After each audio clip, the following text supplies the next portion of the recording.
ربي أعوذ بك من همزات الشياطين وأعوذ بك ربي أن يحضرون بسم الله الرحمن الرحيم ربي اشرح لي صدري ويسر لي أمري واحلل عقدة من لساني يفقهوا قولي ربي জিদনি ইলমান। প্রিয় দর্শকবৃন্দ, আপোনালোক আটাইলৈকে জনাইছোঁ শান্তি বৰ্ষণৰ আহ্বান। সালামুন আলাইকুম। আপোনালোক সকলোৰে ওপৰত আল্লাহৰ শান্তি বৰ্ষিত হওক। মহান আল্লাহৰ প্ৰত্যক্ষ কৰোণাৰ ফলশ্ৰুতিত আমি চলাই অহা আমাৰ এই কোৰআন মজিদৰ অসমীয়া অনুবাদ চৰ্চাৰ ধাৰাবাহিকতাৰ আজিৰ 190 নং খণ্ডটিলৈ মই মুক্তাবুল হুছেইনে আপোনালোক সকলোকে জাতি ধৰ্ম বৰ্ণ নিৰ্বিশেষে আমন্ত্ৰণ জনাইছোঁ। ইনশাআল্লাহ আৰম্ভ কৰিব লৈছোঁ কোৰআন মজিদৰ 10 নং সূৰা ইউনুছৰ 4 নং আয়াতৰ পৰা। বিসমিল্লাহিৰ ৰহমানিৰ ৰহিম। ইলাইহি মারজিউকুম জামিআন ওয়াদাল্লাহি হাক্কান ইন্নাহু ইয়াবদাউল খালকা সুম্মা ইউঈদুহু লিয়াজজিয়া আল্লাযীনা আমানু ওয়া আমিলুস সালিহাতি বিল কিসত ওয়াল্লাযীনা কাফারু লাহুম সারাবুম মিন হামীমিন ওয়া আযাবুন আলীম বিমা কানু ইয়াকফুরুন। প্রিয় দর্শকবৃন্দ, ইয়াৰ আগৰ আয়াত অৰ্থাৎ সূৰাতুল ইউনুছৰ 3 নং আয়াতত আমি দেখি আহিলোঁ যে আল্লাহে তেখেতৰ পৰিচয় দি কৈছে যে তেখেতেই তোমালোকৰ সৃষ্টিকৰ্তা প্ৰতিপালক আল্লাহ, যিজনে এই আকাশমণ্ডল আৰু পৃথিৱীক সৃষ্টি কৰিছে 6টা দিনত। তাৰ পাছত তেখেত নিজৰ নিয়ন্ত্ৰণ কক্ষত অধিষ্ঠিত হৈ তাৰ পৰাই সকলোবোৰ বিষয়বস্তু তেখেতে পৰিচালনা কৰি থাকে। আৰু এই ক্ষেত্ৰত কোনো মানুহৰ কোনো ধৰণৰ মধ্যস্থতাকাৰী বা সিফাতৰ কেতিয়াও গ্ৰহণযোগ্য নহ'ব। কেৱল আল্লাহৰ অনুমতিৰ পাছতহে যদি আল্লাহে এটা অৱকাশ ৰাখিছে। এই বিষয়বস্তু লৈ আমি যোৱাকালিৰ খণ্ডত ইতিমধ্যে বিস্তৃত আলোচনা আমি দাঙি ধৰি আহিছোঁ। গতিকে এই আয়াতত প্ৰকৃততে আল্লাহে তেখেতৰ পৰিচয় দিছে আৰু শেষত কৈছে জালিকুমুল্লাহ, আৰু সেই তোমালোকৰ আল্লাহ ৰাব্বুকুম, তোমালোকৰ সৃষ্টিকৰ্তা প্ৰতিপালক, ফা'বুদুহু, গতিকে তেখেতৰ গোলামী কৰা। আৰু আল্লাহে শেষত প্ৰশ্ন কৰিছে আফালা তাজাক্কাৰুন, তাৰ পাছতে কি তোমালোকে এই বিষয়বস্তুবোৰত মন নিদিবানে, ৰোমন্থন নকৰিবানে, মনত নেৰাখিবানে? গতিকে বিষয়বস্তুৰ প্ৰসংগৰ ধাৰাবাহিকতাৰ লগত সংগতি ৰাখি পৰৱৰ্তী 4 নং আয়াতত কোৱা গৈছে যে ইলাইহি মাৰজিউকুম জামিআন। ইলাইহি, তেখেতৰ প্ৰতিয়ে অৰ্থাৎ আল্লাহৰ ওচৰলৈকে, মাৰজিউকুম, তোমালোক ঘূৰি যাব লাগিব, জামিআন, সকলো, যিমান আল্লাহে সৃষ্টি কৰিলে এই সকলোবোৰ আল্লাহৰ ওচৰলৈ ঘূৰি যাব লাগিব। ওয়াদাল্লাহি হাক্কান, এই যে ঘূৰি যাব লাগিব বুলি আল্লাহে কথাটো কৈছে, আল্লাহৰ এই ৱাদা, এই প্ৰতিশ্ৰুতি হাক্কান, অকাট্য, বাস্তৱ, চিৰসত্য, আমি ঘূৰি যাবই লাগিব। তাৰ পাছত আল্লাহে কৈছে একেটা আয়াততে ইন্নাহু, নিশ্চয় তেখেতেই, ইয়াবদাউল খালকা, এই সৃষ্টিৰ সূচনা কৰিছে। আমি পাই আহিছোঁ সূৰা বাকাৰাত বাদিউছ সামাৱাতি ওয়াল আৰদা, এই কথাবোৰ আমি ইতিমধ্যে পাই আহিছোঁ, আমি চৰ্চাও কৰিছোঁ। গতিকে এই পৃথিৱীখনৰ সূচনা কৰিছে নিশ্চয় তেখেতেই, সৃষ্টিৰ সূচনা। আৰম্ভণিতে পৃথিৱীখন আল্লাহে সৃষ্টি কৰিছে, ইয়াতেই পোৱা গৈছে যে 6 দিনত কৰা গৈছে বুলি। গতিকে সূচনা কৰিছে, তাৰ মানে তাৰ আগত পৃথিৱীৰ কোনো অৱস্থিতি নাছিল। তেখেতৰ ফালৰ পৰা প্ৰথমবাৰৰ কাৰণে তাক সূচনা কৰা গৈছে। তাকেই কোৱা গৈছে যে ইন্নাহু, নিশ্চয় তেওঁ, ইয়াবদিউল খালকা, এই সৃষ্টিৰ সূচনা কৰিছে, সুম্মা, তাৰ পাছত, ইউঈদুহু, ইয়াক পুনৰাবৃত্তি কৰিব। এতিয়া এই দিশটো আমি অলপ চিন্তা কৰিবলগীয়া আছে। আল্লাহে সৃষ্টিৰ সূচনা কৰিছে, অৰ্থাৎ 6 দিনত আল্লাহে পৃথিৱীখনৰ সৃষ্টি কৰিছে। কিন্তু কৈছে তাৰ পাছত ইউইদুহু, ইয়াক পুনৰাবৃত্তি কৰিব। অৰ্থাৎ আল্লাহে এই পৃথিৱীখন যে সৃষ্টি কৰিলে, সেই সৃষ্টিখন ধ্বংস কৰি দিব। ধ্বংস কৰি পুনৰ আল্লাহে ইয়াক সৃষ্টি কৰিব।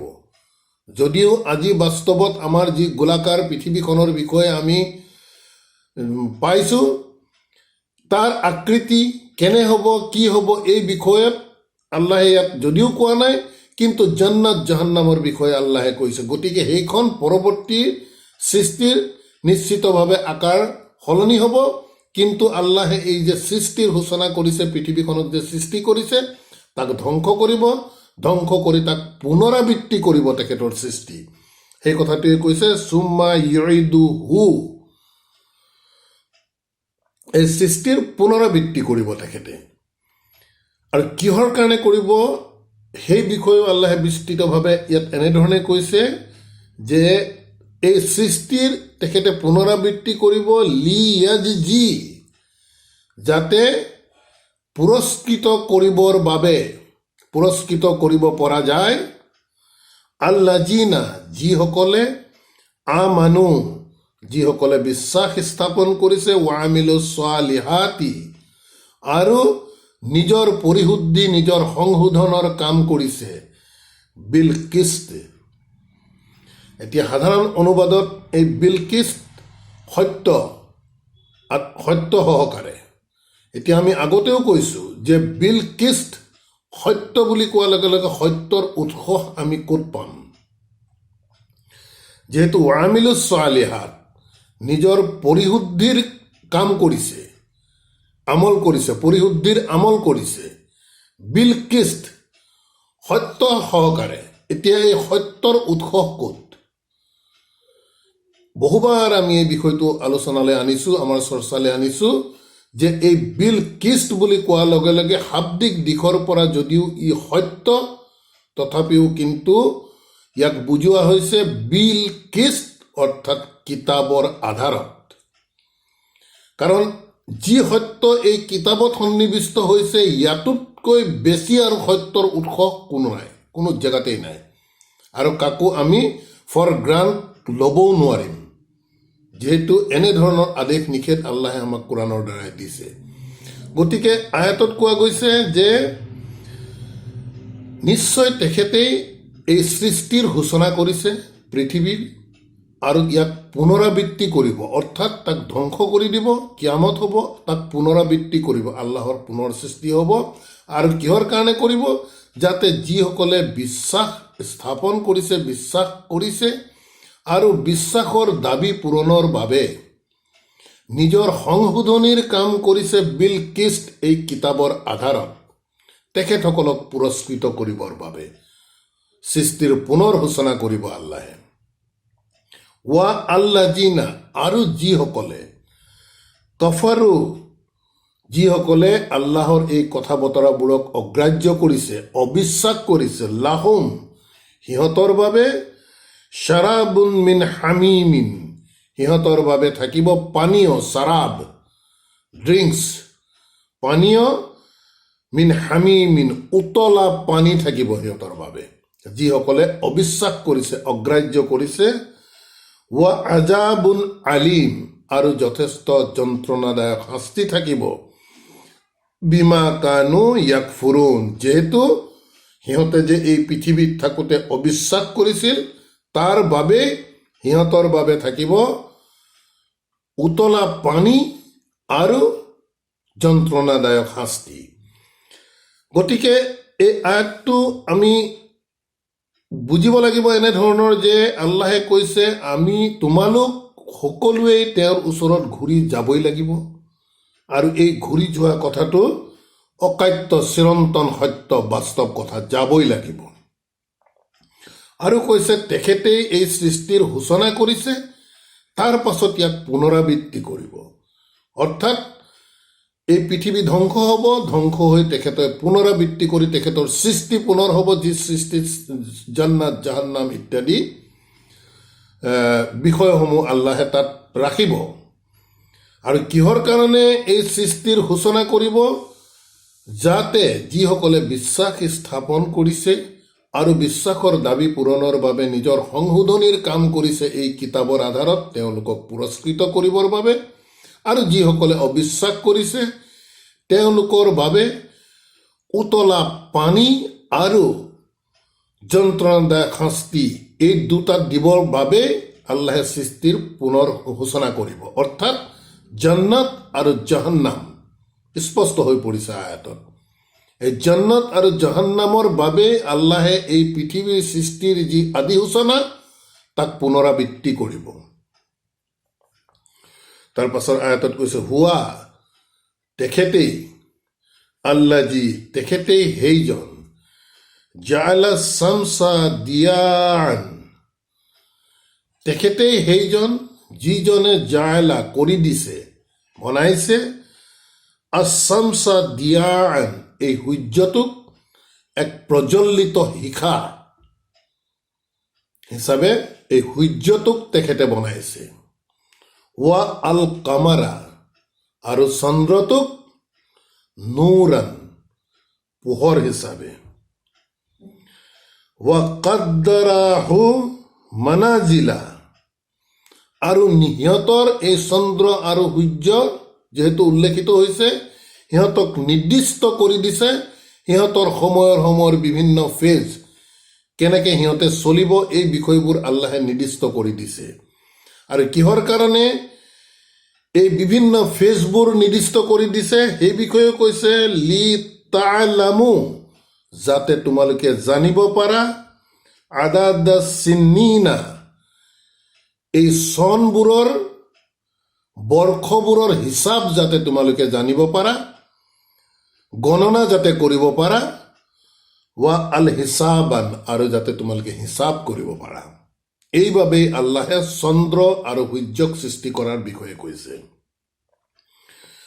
মা খালাকাল্লাহু, যি আল্লাহে এইবোৰ যে সৃষ্টি কৰিছে, মা খালাকা আল্লাহু, আল্লাহে এই যি সৃষ্টি কৰিছে, ইল্লা বিল হাক, একচেপ্ট নিৰ্দিষ্ট কিছু বাস্তৱতাৰ বাবেই সৃষ্টি কৰিছে। আৰু বাস্তৱতাৰ বিষয়ে আল্লাহে কৈ দিছে যে তোমালোকে বৰ্ষবোৰৰ গণনা তথা ইয়াৰ হিচাপ কৰিবৰ বাবে আল্লাহে সিহঁতৰ প্ৰতিটো ষ্টেজক আল্লাহে নিৰ্দিষ্ট কৰি দিছে।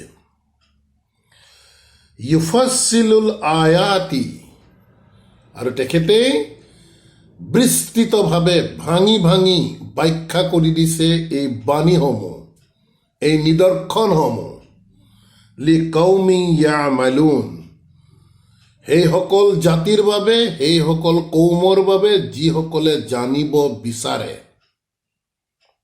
বা ইতিমধ্যে তেওঁলোকে জনা নাই। এতিয়া প্ৰিয় দৰ্শকবৃন্দ, এই আয়াতটোত আমি সূক্ষ্মভাৱে যদি আমি বিষয়টো মন কৰোঁ, ইয়াত প্ৰথমতেই কোৱা গৈছে যে তেখেতেই গঢ় দিছে এই সূৰ্যটোক এক প্ৰজ্বলিত শিখা হিচাপে, অৰ্থাৎ ফ্লেম বুলি কৈ আছে ইয়াত। আৰু চন্দ্ৰক কৈছে পোহৰ, নূৰ বুলি কৈছে। চন্দ্ৰক কিন্তু প্ৰজ্বলিত শিখা বুলি কোৱা নাই। গতিকে চাওক, আমি যিটো পঢ়ি আহিছোঁ আমাৰ সাধাৰণ জ্ঞান বিজ্ঞানত যে চন্দ্ৰৰ নিজা পোহৰ নাই, এই আয়াতে আমাক তাকেই ইংগিত দি আছে। সূৰ্যটো জ্বলিছে, প্ৰজ্বলিত শিখা হিচাপে সূৰ্য, কিন্তু চন্দ্ৰৰ নিজা পোহৰ নাই। এই সূৰ্যৰ প্ৰজ্বলিত শিখাৰ পোহৰ ইয়াত ঘনীভূত হৈ সি নিজে ফালৰ পৰা প্ৰতিফলিত কৰি দিছে। অৰ্থাৎ চন্দ্ৰৰ নিজাববীয়া যে পোহৰৰ উৎস নাই, সেই দিশটো ইয়াত স্পষ্ট হৈ পৰিছে। সূৰ্যৰ পোহৰৰ দ্বাৰাহে চন্দ্ৰই এই পোহৰ প্ৰতিফলিত কৰে। গতিকে এনেধৰণৰ সৰু সুৰা খুটি নাটি বিষয়বোৰ আমি আয়াতৰ পৰা আমি চিন্তা কৰি চালে যথেষ্টখিনি ইয়াৰ পৰা বিষয়বস্তু আমি বুজিব পাৰিম ইনশাআল্লাহ। আৰু স্পষ্ট কৰিছে যে এই চন্দ্ৰ সূৰ্যবোৰ প্ৰকৃততে আল্লাহে সৃষ্টি কৰিছে যাতে তোমালোকে জানিব পাৰা, এই বৰ্ষবোৰৰ গণনা কৰিব পাৰা আৰু তাৰ দ্বাৰা হিচাপ কৰিব পাৰা। গতিকে মানুহৰ সুবিধাৰ বাবে, সেইবাবে আল্লাহে কৈছে যে মা খালাকাল্লাহু জালিকা, এইবোৰ যে আল্লাহে সৃষ্টি কৰিছে, যি সৃষ্টি কৰিছে ইল্লা বিল হাক, এক্সেপ্ট বাস্তৱ কিছু কাৰণত, এনেই সৃষ্টি কৰা নাই। আৰু কি কাৰণত সৃষ্টি কৰিছে সেই বিষয়েও আল্লাহে ইয়াত উল্লেখ কৰিলে। তাৰ পাছৰ আয়াতত আল্লাহে কৈছে ইউফাssiলুল আয়াতি, আৰু আল্লাহে এনেদৰেই খুলি খুলি বিস্তৃতভাৱে ব্যাখ্যা কৰি দিছে আয়াতি, এই বাণীসমূহ, এই দেখুৱাই দিয়া নিদৰ্শনসমূহ, লি কৌমি ইয়ামালুন, সেইসকল জাতিৰ বাবে যিসকলে জানিব বিচাৰে। এই অনুবাদটো যিসকলে জানিব বিচাৰে, অনুবাদ হয়তো কিছু ব্যতিক্ৰম লাগিব আপোনালোকৰ সাধাৰণ অনুবাদতকৈ, কিন্তু আমি চিন্তা কৰিব লাগিব কিয় এনেধৰণৰ অনুবাদ কৰা গৈছে। প্ৰথম কথা, আমি কোৰাণৰ আধাৰত আমি বুজিব লাগিব, এই কোৰাণ নাজিল কৰিছে আল্লাহে উম্মীসকলৰ মাজত। এতিয়া উম্মী মানে হৈছে যি কিতাপ নাজানে। আমি যি কৈ আছো কোৰাণৰ আয়াতৰ আধাৰতে কৈ আছো, আমাৰ নিজাববীয়া কোনো ধৰণৰ মন্তব্য আমি দিয়া নাই। সময়ৰ প্ৰতি লক্ষ্য ৰাখি আমি সকলোবোৰ আয়াত ৰেফাৰেঞ্চ হিচাপে আপোনালোকলৈ টানি অনা নাই যদিও ইতিমধ্যে এইবোৰ বিষয় আমি চৰ্চা কৰি আহিছোঁ। গতিকে এই কিতাপ নাজিল হৈছে প্ৰকৃততে উম্মীসকলৰ বাবে, যিসকলে কিতাপ নাজানে। গতিকে যিসকলে কিতাপ নাজানে সেই উম্মীসকলৰ মাজৰ পৰা যিসকলে বাৰ্তাবাহকৰ কথাৰ প্ৰতি বিশ্বাস আনিব, তেখেতসকলে জানিব বিচাৰিব যে আল্লাহৰ কথা কি প্ৰকৃততে। গতিকে সেই তেনে লোকসকলৰ বাবেহে আল্লাহে প্ৰকৃততে আল্লাহৰ বাণীসমূহ ব্যাখ্যা কৰিছে। আমাৰ গৰিষ্ঠ সংখ্যক মানুহেই যেন কোৰাণ আমাৰ বাবে এক জটিল বিষয় বুলি ধৰি লৈ ইয়াৰ যে একেবাৰে কাষতেই বুজিবৰ বাবে আমি অহা নাই, তাৰ কাৰণ হৈছে যে তেওঁলোকে অন্তৰাত্মাৰে, তেওঁলোকে অন্তৰেৰে হয়তো বিচৰা নাই, জিহাদ কৰা নাই, সৰ্বাত্মক চেষ্টা কৰা নাই আল্লাহৰ কিতাপৰ বুজিবৰ বাবে। গতিকে তেনে লোকসকলে, যিসকলে সৰ্বাত্মক চেষ্টাত জঁপিয়াই নপৰে আল্লাহৰ কিতাপ বুজিবৰ বাবে, তেনে লোকসকলে যে এই কিতাপ প্ৰকৃততে যে ব্যাখ্যা কৰি দিয়া গৈছে সেই দিশটো তেখেতসকলে কেতিয়াও দেখা নাপায়। যিহেতু আল্লাহে কৈছে ইউফাssiলুল আয়াতি লিকৌমি, আল্লাহে ব্যাখ্যা কৰি দিছে, বিস্তৃত ব্যাখ্যা কৰি দিছে আয়াতসমূহ লিকৌমি, সেইসকল কৌমৰ বাবে, সেইসকল জাতিৰ বাবে, ইয়ালামুনা, যি জানিব বিচাৰে। গতিকে প্ৰিয় দৰ্শকবৃন্দ, আমি আশা ৰাখিম বিষয়বোৰ আহক আপোনালোকে আমি প্ৰত্যেকেই মিলি ইয়াৰ বাস্তৱ অৰ্থ, আমি আয়াতৰ মূল সাৰমৰ্ম আমি বুজাৰ চেষ্টা কৰোঁ। আৰু ইয়াক বুজিবলৈ যাওঁতে আমি ইতিমধ্যে যিসমূহ জ্ঞান আল্লাহে আমাক দিছে বা যিবোৰ অধ্যয়ন কৰি আহিছোঁ, সেই দিশবোৰ কিন্তু আমি আমাৰ মনৰ ভিতৰত সজীৱ কৰি ৰাখিব লাগিব। আমি সদায় কৈ আহিছোঁ এই বিষয়টো। উম্মীসকলৰ মাজত কিতাপ অহা বিষয়ে আমি আয়াতৰ দ্বাৰাই কৈ আছোঁ। উম্মীৰ ডেফিনেশ্যন, যি কিতাপ নাজানে। স্বয়ং আমাৰ বাৰ্তাবাহককো আল্লাহে উম্মী বুলি কৈছে, কিয়নো তাৰ আগত তেখেতৰ এই কিতাপ তেখেতে নাজানিছিল, সেইবাবেই তেখেতক উম্মী কোৱা গৈছে। গতিকে কিতাপ নজনা লোকসকলৰ মাজৰ পৰা যিসকলে প্ৰকৃততে জানাৰ ইচ্ছা কৰিব, তেওঁলোকৰ বাবেহে আল্লাহৰ আয়াত এই কোৰাণত বিস্তৃত ব্যাখ্যা হৈ আছে। আলহামদুলিল্লাহ, আমি কিন্তু দেখা পাইছোঁ সঁচাকৈয়ে আল্লাহে খুলি খুলি ব্যাখ্যা কৰিছে। জনাৰ চেষ্টা কৰিছোঁ, বুজাৰ চেষ্টা কৰিছোঁ। হয়তো আলহামদুলিল্লাহ আল্লাহে সেইকাৰণেই অন্তত ইমানখিনি বুজিবলৈ তৌফিক দিছে যে হয় আল্লাহৰ কিতাপ বিস্তৃতভাৱে ব্যাখ্যা কৰি দিয়া গৈছে আল্লাহৰ দ্বাৰা, যি ব্যাখ্যা আমাৰ বাৰ্তাবাহকৰ মুখৰ পৰা মানুহৰ মাজলৈ প্ৰচাৰ হৈছিল কাউলে ৰচুল হিচাপে। আৰু যেহেতু আজিৰ দিনত ৰচুল অনুপস্থিত, গতিকে তেখেতৰ যি কৌল, যি তেখেতৰ মুখৰ বাণী আজি আমাক কিতাপত উপলব্ধ পাই আছোঁ আমি, আলহামদুলিল্লাহ। তাৰ পাছত আল্লাহে কৈছে ইন্না ফি ইখতিলাফি লাইলি ওয়ান নাহাৰি, নিশ্চয় এই ৰাতি আৰু দিনৰ মাজত বিৱৰ্তন আছে। অৰ্থাৎ ৰাতিৰ পিছত দিন, দিনৰ পিছত ৰাতি, এই বিষয়টো বাস্তৱ, এইবোৰ আয়াত হয়, আমাৰ নিদৰ্শন। এই কথাবোৰো আমি খুব দহকৈ আমি চিন্তা কৰিব লাগিব। আয়াতৰ এটা অৰ্থ হৈছে নিদৰ্শন, আয়াত বাণী, আয়াত আল্লাহৰ কথা। গতিকে ইন্না ফি ইখতিলাফিল লাইলি ওয়ান নাহাৰ, এই যে ৰাতি আৰু দিনৰ যিটো বিৱৰ্তন হৈ আছে, ইটো আমাৰ বাবে নিদৰ্শন, প্ৰত্যক্ষভাৱে ই আল্লাহৰ আয়াত। আল্লাহৰ এই বাছাইৰ অৰ্থাৎ আল্লাহৰ এই চশমা, এই কিতাপ, এই অন্তৰ্দৃষ্টি যিয়ে ল'ব, তেওঁৱেই আল্লাহৰ এই আয়াতক সমূহ নিদৰ্শন হিচাপে দেখা পাব তেওঁলোকে। তাৰপাছত কৈছে ওয়ান নাহাৰ ওয়ামা খালাকাল্লাহু ফিস সামাওয়াতি ওয়াল আৰদি আয়াতিন, এয়া চাওক ইয়াত ক'লেই ওয়ামা খালাকাল্লাহু, আৰু যি আল্লাহে সৃষ্টি কৰিছে, ফিস সামাওয়াতি, এই আকাশমণ্ডলৰ ভিতৰত বা মাজত, ওয়াল আৰদি, আৰু এই পৃথিৱীৰ ভিতৰত যি আল্লাহে সৃষ্টি কৰিছে, লা আয়াতিন, এইবোৰ নিদৰ্শন, লিকৌমিন ইয়াত্তাকুন, সেইসকল জাতিৰ বাবে যিসকলে প্ৰকৃততে আল্লাহৰ ৰোষৰ পৰা মুক্ত পাবৰ বাবে সদায় চেষ্টা কৰি থাকে।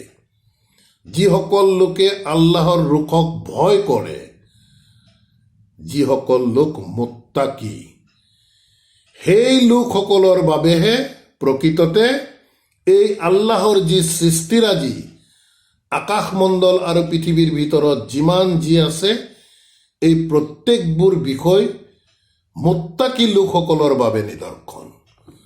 গতিকে কাৰোবাৰ বাবে ই নিদৰ্শন হ'বলৈ হ'লে আমাৰ প্ৰাথমিক চৰ্ত হৈছে আমি মুত্তাকি হ'ব লাগিব। আৰু মুত্তাকিৰ বিষয়ে ইতিমধ্যে আমি দীৰ্ঘ চৰ্চা বিভিন্ন খণ্ডত আমি কৰি আহিছোঁ। মুত্তাকি তাকৱা অৰ্থাৎ আল্লাহৰ ৰোষক পৰা যি মুক্ত থাকিবৰ বাবে সদায় চেষ্টা কৰে, আল্লাহৰ ৰোষক যি ভয় কৰে, এনেদৰে ভয় কৰা লোকসকলক কোৱা যায় মুত্তাকি। গতিকে এনে মুত্তাকি লোকসকলে আল্লাহৰ এই আকাশমণ্ডল আৰু পৃথিৱীৰ মাজত যিমান নিদৰ্শন আছে, সূৰ্য, চন্দ্ৰ, তৰা, এইবোৰৰ বিষয়ে চৰ্চিত হৈছে। পৃথিৱীখনত আমি দেখিয়ে আছোঁ বিভিন্ন ধৰণৰ গছ লতা, বতৰ, বৰষুণ, ধুমুহা, গাজনি ইত্যাদি বিষয়বোৰ আমি দেখিছোঁ। এইবোৰ দৃশ্যমান বস্তু, এই বস্তুবোৰ বেলেগ একো নহয়, আল্লাহৰ আয়াত। আল্লাহৰ আয়াত হয়, আমি বুজাৰ চেষ্টা কৰোঁ। আহক প্ৰিয় দৰ্শকবৃন্দ, লিকৌমিন ইয়াত্তাকুন, সেইসকল জাতিৰ বাবে আয়াত, সেইসকল কৌমৰ বাবে আয়াত যিসকলে ইয়াত্তাকুন, আল্লাহৰ ৰোষক ভয় কৰে। আৰু এই ভয় কৰিলেই নহ'ব, আল্লাহৰ ৰোষৰ পৰা পৰিত্ৰাণ পাবৰ বাবে অহৰহ চেষ্টা কৰি থাকে। তাৰপিছত আল্লাহে কৈছে ইন্নাল্লাযিনা লা ইয়াৰজুনা লিকা'না। প্ৰিয় দৰ্শকবৃন্দ, আমি আহ্বান জনাম, যথেষ্ট গুৰুত্বপূৰ্ণ আয়াত কিন্তু আমি অধ্যয়ন কৰি আছোঁ। তুলনা কৰোঁ আহক আমাৰ নিজৰ লগত, তেতিয়াহে হয়তো আমি পৰিশুদ্ধি কৰাৰ বিষয়টো আমাৰ মনত জাগ্ৰত হ'ব। ইয়াত কৈছে ইন্নাল্লাযিনা, নিশ্চয় সেইসকল যিসকলে লা ইয়াৰজুনা, যিসকলে আশা নকৰে, আশা পোষণ নকৰে, যিসকলে নিজৰ মনৰ মাজত কিহৰ আশা, লিকা'না, যে আমাৰ সৈতে মুখামুখি, আমাক যে লগ পাব, আল্লাহক যে আমি লগ পাম, সেই বিষয়টো যিসকল লোকে মনত আশা পোষণ নকৰে, আশাৰে বাট চাই নৰয় যে আমি মৃত্যুৰ পিছত এদিন গৈ আমি আল্লাহক আমি লগ পাম,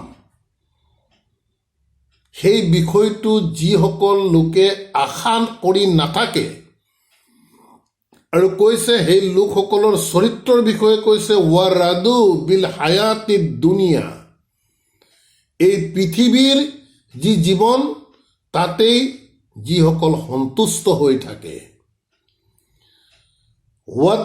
ৱাতমান্নু বিহা, আৰু এই পৃথিৱীৰ জীৱনক লৈ তেওঁলোকে বিহা, ইয়াৰ দ্বাৰা পৃথিৱীৰ জীৱনটোক লৈ তেওঁলোকে পূৰ্ণ তৃপ্তি লাভ কৰি থাকে। যিসকল লোকে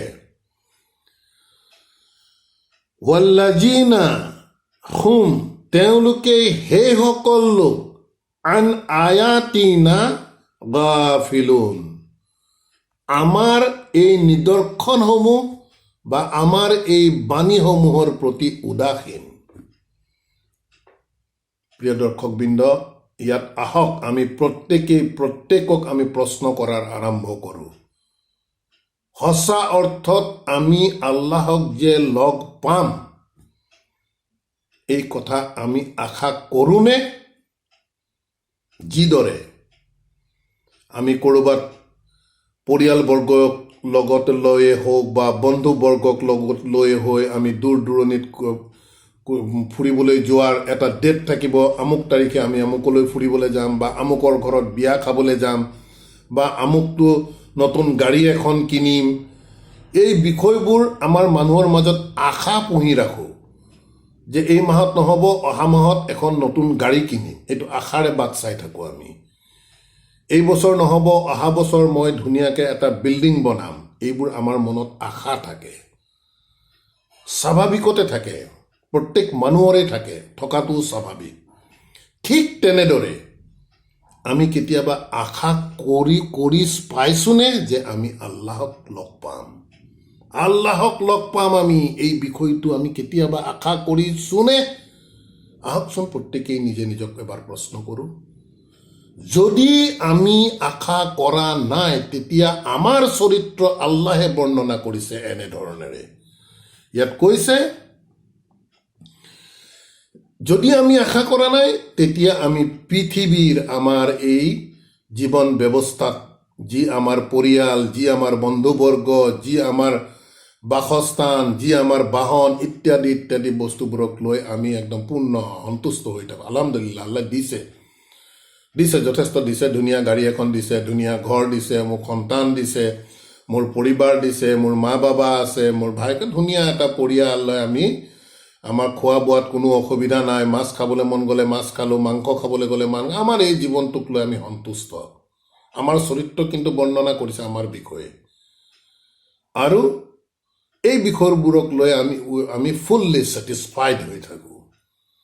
গতিকে আমাৰ চৰিত্ৰ বৰ্ণনা কৰি কৈছে যে এনেধৰণৰ পৃথিৱীৰ ভোগবিলাকক লৈ যিসকল লোকে সন্তুষ্টি লাভ কৰি থাকে, সেই লোকসকলে পৰকালৰ আল্লাহক লগ পোৱাৰ বিষয়টো আশা নকৰে। আৰু এই লোকসকলেই হৈছে প্ৰকৃততে আয়াতিনা, আল্লাহে কৈছে আমাৰ আয়াতৰ প্ৰতি গাফিল, সিহঁতে উদাসীন। কেতিয়াও কি কৈছে আল্লাহে, আল্লাহৰ এই আয়াত ভাল নালাগে। আৰু আছে আল্লাহৰ আয়াত, আৰু কোৰাণ এখন আছে, আমি পঢ়িম, তিলাৱত কৰিম, বা নিজে নোৱাৰিলেও কাৰোবাক দিয়াই ৰোজা মাহত তিলাৱত কৰাই দিম, আমি হৈ যাব। স্বভাৱ কামাবহে লাগে, আমাক স্বভাৱ লাগে, স্বভাৱ, আমি স্বভাৱৰ এটা দম লৈ আমি যাম, সেইটো এটা আশা আমাৰ। কথাবোৰ সেনেকুৱা নহয় প্ৰিয় দৰ্শকবৃন্দ, একেবাৰেই পৃথক, একেবাৰেই পৃথক। আয়াতে কৈ আছে আমাৰ চৰিত্ৰ আল্লাহে বৰ্ণনা কৰিছে। যদি আমি আল্লাহক লগ পোৱাৰ আশা নকৰোঁ, তেন্তে আমাক গাফিল বুলি কৈছে আয়াতৰ প্ৰতি। আহকচোন মনত ছাইড নলৈ একেবাৰে নিৰপেক্ষভাৱে নিজে নিজক আমি প্ৰত্যেকে সুধি চাওঁচোন, এই আয়াতটো আমাৰ লগত মিলিছে নেকি? যদি মিলিছে, তেন্তে ভয় কৰোঁ আহক, আৰু বিলকিষ্ট এই কিতাপৰ আধাৰত আমাৰ সংশোধনী কৰাৰ ইনশাআল্লাহ আমি চেষ্টা কৰোঁ। তাৰ পাছত এনে লোকসকলৰ, এই গাফিল লোকসকল, যিসকলে আল্লাহক লগ পোৱাৰ আশা পোষণ নকৰে, তেখেতসকলৰ বিষয়ে আল্লাহে ফাইনেল ষ্টেটমেণ্ট লিখি দিছে ৰঙা চিয়াহীৰে। উলাইকা, এই লোকসকলৰ মাহুম, ইহঁতৰ বাসস্থান হ'ব নাৰুন, জুই, বিমা কানু ইয়াকসিবুন, যি সিহঁতে উপাৰ্জন কৰিছে, এই পৃথিৱীত যি মানসিকতাৰে চলিছে, যেনেদৰে এই হায়াতে দুনিয়াৰ বস্তু বিষয়বস্তুক লৈ মেটেৰিয়েলিষ্টিক হৈ তেওঁলোকে ইয়াত ছেটিছফাই হৈ থাকে, তাৰ দ্বাৰা যি কামালে, যি উপাৰ্জন কৰিলে, তাৰ বাবে এনে লোকসকলৰ ঠিকনা কিন্তু হ'ব জাহান্নাম, জুই। গতিকে এই গোটেই আয়াতটো বাৰম্বাৰ পঢ়োঁ আহক আৰু তুলনা কৰি চাওঁ আহক নিজৰ সৈতে। আল্লাহে কিন্তু একেবাৰে ফাইনেল ষ্টেটমেণ্ট দি দিছে যে সিহঁতৰ জাহান্নাম, আৰু আল্লাহৰ কথা চিৰসত্য, আল হক, তাত তিল মানুহ ইফাল সিফাল নহয়, চিৰবাস্তৱ। গতিকে সময় আছে, আমি আহক প্ৰত্যেকেই এই কথাবোৰ আমাৰ প্ৰত্যেকে নিজৰ গাত আমি চিকুটি চাই আমি আমাৰ পৰিশোধনৰ কাম কৰোঁ। তাৰপাছত আল্লাহে কৈছে, ইন্নাল্লাযীনা আমানু ওয়া আমিলুছ ছালিহাতি, নিশ্চয় যিসকলে বিশ্বাস স্থাপন কৰিছে, ওয়া আমিলুছ ছালিহাতি, আৰু সেই বিশ্বাসৰ দাবী পূৰণৰ বাবে, ওয়া আমিলুছ ছালিহাতি, নিজৰ ইছলাহৰ বাবে আমল কৰিছে, কাম কৰিছে, নিজৰ পৰিশুদ্ধিৰ বাবে কাম কৰিছে, সেই লোকসকলক ইয়াহদিহিম, সিহঁতক পৰিচালিত কৰে, ৰাব্বুহুম, সিহঁতৰ প্ৰতিপালকে, বি ইমানিহিম, সিহঁতৰ বিশ্বাসৰ ক্ষেত্ৰত পৰিচালিত আল্লাহে কৰে। আলহামদুলিল্লাহ। প্ৰিয় দৰ্শকবৃন্দ, যথেষ্ট গধুৰ আয়াত, কিন্তু লগ নোপোৱাসকলৰ কথা, আল্লাহৰ সৈতে লগ পোৱাৰ আশা পোষণ নকৰাৰ বিষয়ে স্পষ্ট ফাইনেল ষ্টেটমেণ্ট দি কৈ দিলে যে তেওঁলোকে জাহান্নামৰ জুইত থাকিব। আৰু যিসকলে বিশ্বাস আনিছে কিতাপৰ কথাৰ ওপৰত, ৰচুলৰ কৌলৰ ওপৰত, এই কিতাপত যি সন্নিৱিষ্ট হৈ আছে, আমি বাৰম্বাৰ কৈ আছো, কৌলে ৰচুল এই কিতাপত থকা বাণীহে। গতিকে ইয়াৰ ওপৰত যিসকলে বিশ্বাস স্থাপন কৰিছে আৰু নিজৰ পৰিশুদ্ধিৰ কাম কৰিছে, তেনে লোকসকলক নিজে পৰিচালিত নহয়, তেওঁলোকক পৰিচালিত কৰে ইয়াহদিহিম, সিহঁতক পৰিচালিত কৰে ৰাব্বুহুম, সিহঁতৰ প্ৰতিপালকে, বি ইমানিহিম, সিহঁতৰ বিশ্বাসত। গতিকে বিশ্বাস একদম ষ্ট্ৰেইট লাইনত থাকিব তেনে লোকসকলৰ, যিহেতু কিতাপৰ আধাৰত আছে। গতিকে সিহঁতে যে কিতাপৰ আয়াতক লৈ যেনেধৰণে বিশ্বাস কৰিব লাগে তেনে বিশ্বাসতেই থাকিব, আৰু নিজে নহয়, এইটো আল্লাহে প্ৰত্যক্ষভাৱে সিহঁতক পৰিচালিত কৰি থাকিব বুলি কৈ আছে। আৰু সেই লোকসকলৰ বাবে কৈছে, তাজৰি, বৈ যায়, মিন তাহতিহাল আনহাৰ, এই জান্নাতৰ কথা কৈছে, তাৰ তলেদি অসংখ্য নদ নদী, জলপ্ৰবাহ, ফি জান্নাতিন নাঈম, এই চিৰস্থায়ী সুখসমূহৰ সেই বাগানখনত। তাৰ পাছত কৈছে, দাৱাহুম ফিহা, সেই জান্নাতত দাৱাহুম, সিহঁতৰ প্ৰাৰ্থনা, আমি শ্লোগান বুলিও ক'ব পাৰোঁ। যেতিয়াই জান্নাত এচিভ কৰি ল'ব, তেতিয়া দাৱাহুম ফিহা, তাৰ ভিতৰত তেওঁলোকৰ প্ৰাৰ্থনা, তেওঁলোকৰ আহ্বান, তেওঁলোকৰ শ্লোগান হ'ব কি, সুবহানাকা, সুবহানাকাল্লাহুম্মা, হে আল্লাহ, পবিত্ৰতা তোমাৰ, তেওঁলোকৰ শ্লোগান থাকিব। ওয়া তাহিয়াতুহুম ফিহা, আৰু তাৰ ভিতৰত তাহিয়াতুহুম, সিহঁতৰ ইজনে সিজনক অভিবাদন জনাব, গ্ৰিটিংছ জনাব, সালামুন, শান্তিৰ অভিবাদন। ওয়া আখিৰু, আৰু শেষত দাৱাহুম, সিহঁতৰ আহ্বান, সিহঁতৰ প্ৰাৰ্থনা, সিহঁতৰ শ্লোগান হ'ব, আনিল হামদু লিল্লাহি ৰাব্বিল আলামিন, কৃতজ্ঞতা সকলো তোমাৰ প্ৰতি, কৃতজ্ঞতা সকলো আল্লাহৰ বাবে, যি আল্লাহ ৰাব্বিল আলামিন, এই বিশ্ব জগতৰ সৃষ্টিকৰ্তা তথা প্ৰতিপালক। গতিকে চাওক, সূৰা ফাতিহা আৰম্ভ হৈছে আলহামদুলিল্লাহি ৰাব্বিল আলামিন। সেই আলহামদুলিল্লাহি ৰাব্বিল আলামিনৰ প্ৰকৃত বাস্তৱতা চাওক। যিসকলে এচিভ কৰিব জান্নাত, তাত জান্নাতবাসীসকলে ইজনে সিজনক গ্ৰিটিংছ কৰিব, সালাম, শান্তিৰ, যেতিয়া ইজনে সিজনক লগ পাব, শান্তিৰ বাৰ্তা তেওঁলোকে এজনে আনজনক অভিবাদন জনাব। আৰু শেষত তেওঁলোকৰ আহ্বান, তেওঁলোকৰ প্ৰাৰ্থনা, তেওঁলোকৰ চিৎকাৰ, তেওঁলোকৰ শ্লোগান হ'ব আলহামদুলিল্লাহি ৰাব্বিল আলামিন। সকলো কৃতজ্ঞতা আল্লাহৰ বাবে, যি আল্লাহ এই আমাৰ সৃষ্টিকৰ্তা তথা প্ৰতিপালক বিশ্ব জগতৰ। গতিকে আলহামদুলিল্লাহি ৰাব্বিল আলামিনৰ বাস্তৱতা চাওক। গতিকে প্ৰিয় দৰ্শকবৃন্দ, যথেষ্ট গধুৰ গধুৰ আয়াত, আমি আশা ৰাখিম আহক প্ৰত্যেকেই এই আয়াতসমূহ আমি অনুধাৱন কৰাৰ চেষ্টা কৰোঁ কোৰাণৰ আয়াতৰ আধাৰত, আৰু আমি প্ৰত্যেকেই আমি নিজে নিজৰ পৰিশুদ্ধিৰ বাবে আমাৰ চেষ্টা আমি অব্যাহত ৰাখোঁ। ৰব্বানা আমান্না বিমা আনজালতা ওয়াত্তাবা'নাৰ ৰাসূল ফাকতুবনা মা'আস শাহিদিন ওয়া মা আলাইনা ইল্লাল বালাগ ওয়া মা তৌফিক ইল্লা বিল্লাহ। সালামুন আলাইকুম।